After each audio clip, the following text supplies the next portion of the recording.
Hello, welcome to China Media Stars. I'm Weina Li. I'm here with Dr. Mark Ceolin, who is the founder of RightGate International. Welcome to the show. Thank you very much. Thank you. Can you start with a bit introduction about yourself, please? Well, I have lived here in Shanghai since 2003. Okay. So that's a number of years now. Quite a long time. Quite a long time. And before that, it's not the first time I've lived in Asia. I lived in Japan for 3.5 years back in the late 80s, early 90s during their bubble economy. All right. And okay. at that time, I was studying no theater and learning about Japanese ancient culture, performance. I've always been interested in performance. Okay. In fact, I'm a professor of theater. All right. So after Japan, I went to live in Italy for several years, and I studied Commedia dell'arte, which is a mask form of theater, and learned that performance style as well. So I'm someone who's traveled around. I've lived in England. Of course, I'm a Canadian. Yeah. I'm a Canadian. Not only am I Canadian, but presently I'm the chairman of the Canadian Chamber of Commerce in Shanghai wow. as well. So I'm not only a Canadian, I'm a very proud and active Canadian who has a great interest in the world. I returned back to Canada, did my PhD in theater, and was on faculty at Ryerson University in downtown Toronto, teaching theater-related studies to dancers, actors, technicians, and non-theater majors, and a lot of intercultural studies, which related to Canadians and their understanding of the world and understanding of different cultures. And the beautiful thing about Canada is that we're a multicultural country, always looking, well, we could say outside, even though we're a very big country, in fact, physically the world's second largest country, with a smallish population, but a very diverse population. And we don't really have to look very far to find people who are different from ourselves fundamentally. So people when I arrived in Shanghai more than 6 years ago, local people used to ask me, is it difficult for you to live in Shanghai? Yeah. And I was always proud to say, no, I'm from Toronto. And this is one of the valuable things about being a Canadian, and particular being from Toronto, where I keep a home. It's considered one of the most successful multicultural cities on earth. Yeah, definitely. I believe there's a large amount of Chinese population as well in Toronto. A very large number of Chinese. As a matter of fact, I believe in Canada in general, Chinese dialects, Chinese in general, is now the third language after English and French. All right, it overtook Italian, I think, back in the 90s. All right, lots of immigration moved to there to work and settle down in there. It's a country of immigrants. Yeah, that's great. And so my perspective as a Canadian is different from the perspective of perhaps a lot of other countries.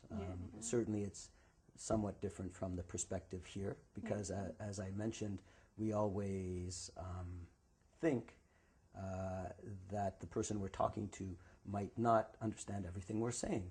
Even when we're in our own country, we could be speaking to a fellow Canadian and not be sure that they understand exactly what we're saying, because their first language might not be the same as mine. And their cultural perspective could be different from mine. And yet, they're still fellow Canadians. So we're all one humanity. And this is the fundamental concept that I bring into all my work. Be it live theater, or be it a corporate video, or a television commercial, or a TV documentary. And these are all things that my company RightGate has been doing in China since 2005. All right. And what I was doing in Toronto and across Canada since long before then, and even what I did in Japan, or what I did in Italy, and what I did in England. So I try to bring all of this together, this experience I've had, and certainly in a city like Shanghai, it all comes together, because here in Shanghai, there's everybody right now. It's truly a great city, and one of the reasons it's such a great city is the energy brought to it by so many different groups of people. Definitely. Shanghai is being more multicultural now, I think. So it's a fascinating experience you had. You lived, you grew up in Toronto, but you lived all around the world. and that experience definitely has contributed to your work now, hasn't it? Yes. First of all, I have to say I've lied a little bit. I actually grew up in a city called Windsor, Ontario, which is it's about 200,000 people, so a smallish blue-collar town in southwestern Ontario. It's the southernmost city in Canada, and it's known for automobile manufacturing. And I went to the University of Toronto, and after going to university, I stayed in Toronto. So I call myself a Torontonian. But Windsor is also a multicultural place. Most Canadian cities are fairly multicultural. Yeah, definitely. But that's correct. I do bring that perspective to my work. It has bearing on almost everything I do.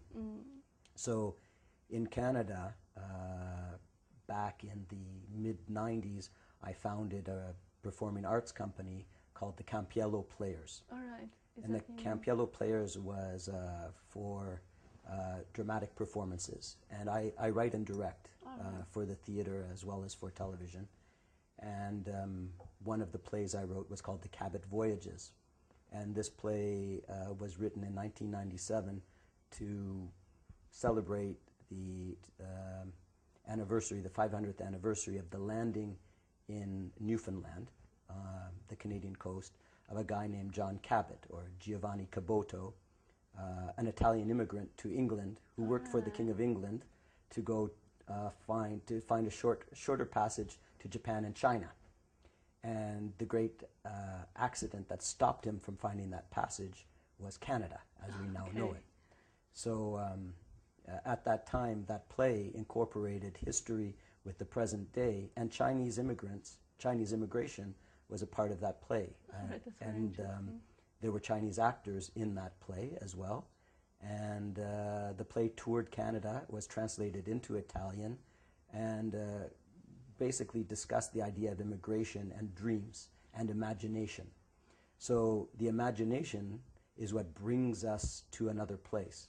So with an imagination takes me out of this chair right now, makes me stand up, go to the door, and look out the door, see what's outside, and maybe find the road and keep following the road until I get to the place that I imagine is there. And so immigrants, there's different kinds of immigration, but a lot of immigration has to do with the imagination, and including the immigration of the great explorers who went and traveled and made great discoveries, or the immigration of the poor immigrant going to a country where they think the mountain's made of gold, and bringing the family there and setting up a new life. This is something that you cannot do without an imagination. Yeah, definitely. And so this is also the basis of a lot of my work, to keep the imagination alive.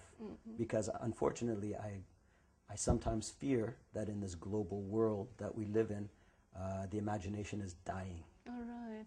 Do you feel that's in China, or why did you say that? No, just the world in general. Oh, the world in general, not particularly China. Okay. In fact, one thing that I greatly admire about the Chinese is their love of a good story.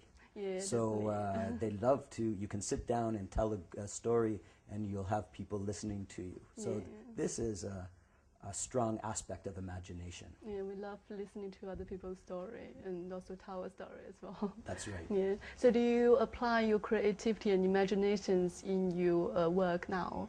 Like, you've always been interested in theater, and is that what you're doing now as well? Or? What I'm doing now is a lot more television production. Okay. So one of the wonderful things of my life, and by the way, I came to China for 1 year. And I meant to stay for 1 year, and here it is more than 6 years later, and I'm still here. So there's something that's keeping me here, and particularly in Shanghai. I love Shanghai. I love this city. As I said, I was in Tokyo during the bubble economy in the late 80s, early 90s. I'm in Shanghai now. These are the places. This is a nodal point in the world. It's an important place to be, and it's a very active place to be, and it's a city of 20 million stories. It's full of energy. Full of energy and full of stories. So the challenge to me is to find a way to use the medium that is open to me to tell these stories, or to help have these stories told. And so I've been blessed in my positive relationships with Shanghai TV, particularly the international channel. I've co-produced with them. I've co-produced with Shanghai TV. I have an active relationship with Jiangsu TV. I'm pursuing a relationship with Guangdong TV. And we co-produce basically documentaries and documentary series. One of my greatest successes in China was during the Olympics, or just before the Olympics. Redgate co-produced with the international channel, ICS, Shanghai, an 8-part documentary series about the development of the Olympic spirit in China from the 1920s to the present day. And it was called Four Dreams. And it was about a Chinese family that was intertwined with the Olympic spirit. So 3 generations of a single family who had helped develop amateur sport in China and developed the dream of actually one day holding the Olympics in China. And this was a very successful collaboration between Redgate and ICS, and formed the basis for a lot of our future work together. Presently, we're working with ICS on 2 other television projects. Okay, what are the project secrets, or you?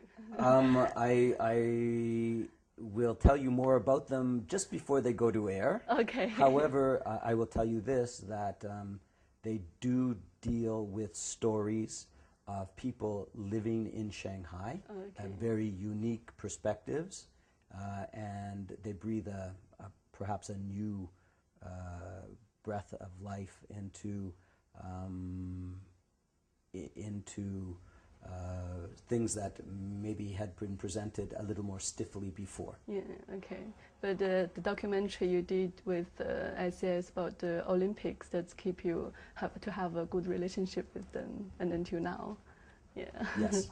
So you said you're working with other television as well, like Shanxi. Shanxi TV, we created an award-winning documentary called Toronto's Little Pear Garden. Oh, okay. And I brought Shanxi TV to Toronto, Kingston, and Ottawa in Canada.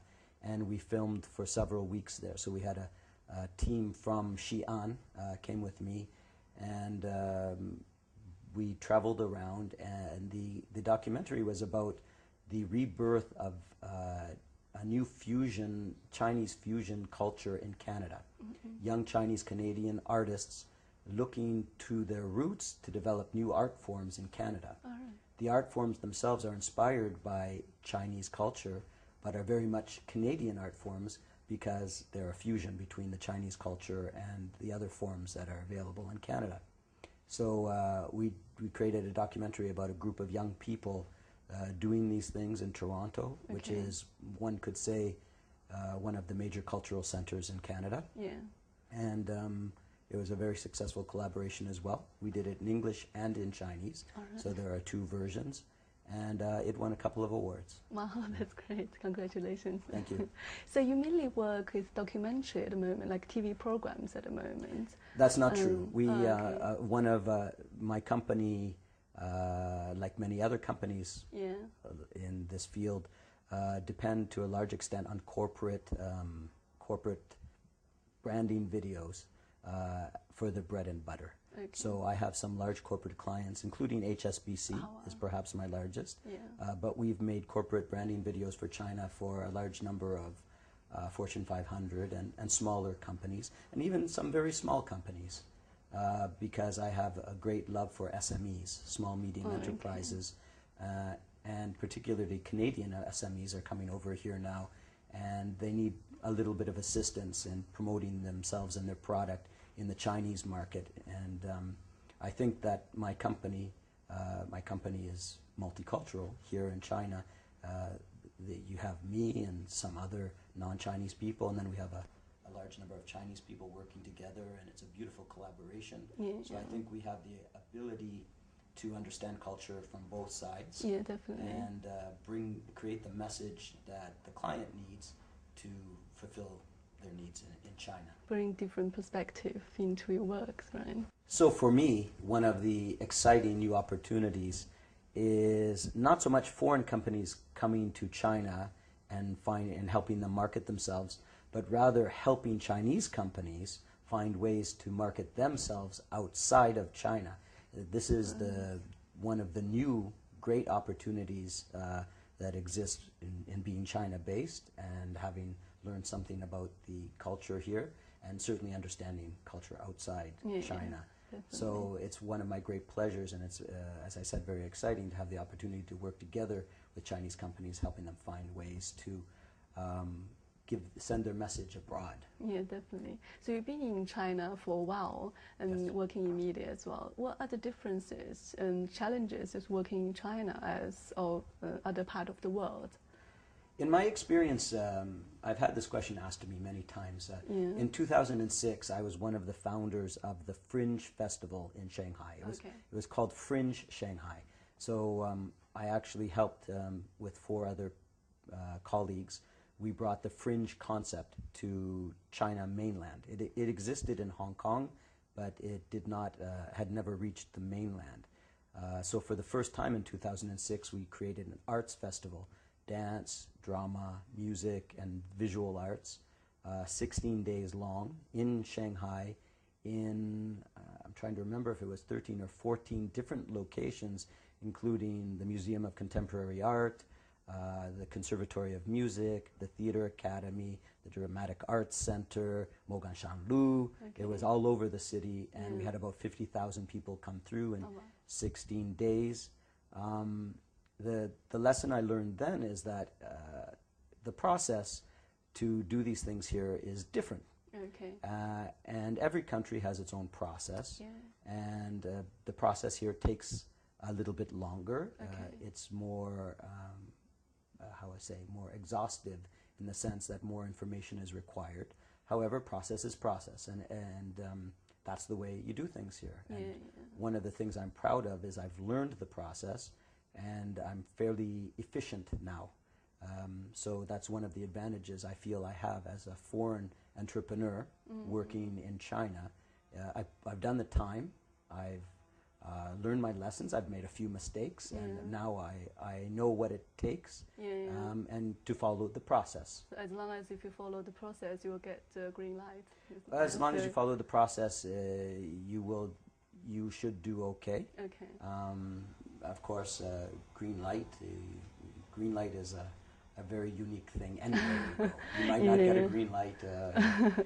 Certainly, audience appreciation guides the process a little bit more in some places than it does here, but the process is process. So before you came to China, you were always interested in theater. You had a great experience in theater. How has that contributed to your work now, where you work more for documentary or TV programs? Well, I'm not only a man of the theater, I'm also a university professor by training. So I've written long books, long treatises, 350 pages about the development of the arts in 18th century Europe and things like that. But I've also written a number of scripts for plays, and a script and a script for television, a script for a play and a script for television. There's a slight difference, but as a director, which I am a director as well, and I love directing, there's a difference between the live event and the filmed event. And certainly the perspective of the camera is different than the perspective of the live person sitting in an audience, understanding and noticing a lot of different things that the camera cuts out. So what I do is what I did when I first came here working in film was to take my experience in directing live theater and transpose it to the camera. So I started to understand things through the lens, and it's a way of editing. Basically, it's a step in editing. Just like if I were writing a book, I would have to create a chapter. What do I want to put into that chapter, and how can I say it, and how will it be seen, how will it be understood? If you understand the process of creating art, you can apply it in a variety of different media. And so far I've been pretty successful, certainly, especially with the documentary series. And well, we've done TV commercials, and I still do live performance. So I managed to keep it all. So I feel very lucky. Great. Can you give some tips to the people, who want to maybe considering get into media, and especially in China? Can you give some advice, please? Well, I would say that the thing that I would say to anyone, not only someone who's based in China, if you get into media, just as if you get into any other field, you should know why you're getting into it. So for me, the reason that I'm in the field that I'm in is because I have stories that I want to tell. So there's a very real reason for me to learn the technology I need to learn to express the idea that I have in my head. So first you need the idea in your head, then you gain the resources that you need to tell the story, to express it. It often doesn't work very well the other way around, where you gain the technology and the resources but have no story in your head. So that's my personal opinion, and so far that's guided me fairly well. Wow, that's great. So thank you very much for coming to the show today. It's been a pleasure talking to you. I'm sure your advice is really helpful for the audience as well. So thank you, Mark. Thank you. Thank you. And this is Weina Li, and hope to see you soon next time. Thank you.